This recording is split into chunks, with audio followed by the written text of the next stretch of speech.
ജമ്മുകശ്മീർ അതിർത്തികളിൽ പാക് സേനയുടെയും ഭീകരരുടെയും പ്രകോപനത്തിന് കനത്ത തിരിച്ചടി നൽകി ഇന്ത്യൻ സുരക്ഷാ സേന. ബന്ദിപ്പോരയിൽ ഏറ്റുമുട്ടലിൽ ലഷ്കർ ഇ തോയ്ബ കമാൻഡർ അൽതാഫ് ലല്ലിയെ സേന വധിച്ചു. ജമ്മുകശ്മീരിലെ ഭീകര ഒളിത്താവളങ്ങൾ വളഞ്ഞ് സേനയുടെ പരിശോധനകളും ഇപ്പോൾ പുരോഗമിക്കുകയാണ്.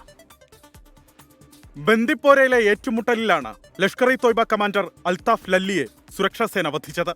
കഴിഞ്ഞ ദിവസം മുതൽ ഈ മേഖലയിൽ ഏറ്റുമുട്ടൽ തുടരുകയാണ്. പഹൽഗാമിൽ ആക്രമണം നടത്തിയ ഭീകരർക്കായുള്ള തിരച്ചിൽ ഊർജിതമാണ്.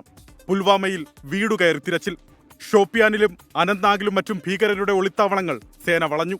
കത്വയിൽ 4 ഭീകരരെ കണ്ടെന്ന് പ്രദേശവാസികൾ സൈന്യത്തെ അറിയിച്ചു. ജമ്മു കാശ്മീരിലെ അന്താരാഷ്ട്ര അതിർത്തി BSF അടച്ചു. സുജേത് ഗഡിലെ ഒക്ട്രോയ് പോസ്റ്റിലേക്കുള്ള പ്രവേശനമാണ് നിർത്തിവെച്ചത്. ഷിംല കരാർ ഒപ്പുവെച്ച മേശപ്പുറത്ത് നിന്ന് പാക് പതാക നീക്കി. ഹിമാചൽ രാജ്ഭവനിൽ നിന്നാണ് പതാക നീക്കിയത്. BSF ജവാനെ പാക് സേന കസ്റ്റഡിയിലെടുത്ത സംഭവത്തിൽ BSF മേധാവി കേന്ദ്ര ആഭ്യന്തര സെക്രട്ടറിയെ സാഹചര്യങ്ങൾ അറിയിച്ചു. ജവാനെ വിട്ടുനൽകിയില്ലെങ്കിൽ കടുത്ത പ്രഹരം നേരിടേണ്ടി വരുമെന്ന് പാകിസ്ഥാൻ അറിയിക്കാനാണ് നീക്കം. സംഭവത്തിൽ ആശങ്ക അറിയിച്ച ജവാൻ PK സിംഗിന്റെ കുടുംബം രംഗത്ത് വന്നിരുന്നു. ജമ്മു കാശ്മീരിലെത്തിയ കരസേനാ മേധാവി ഉപേന്ദ്ര ദ്വിവേദി ലഫ്റ്റനന്റ് ഗവർണർ മനോജ് സിൻഹ ഉൾപ്പെടെയുള്ളവരുമായി കൂടിക്കാഴ്ച നടത്തി.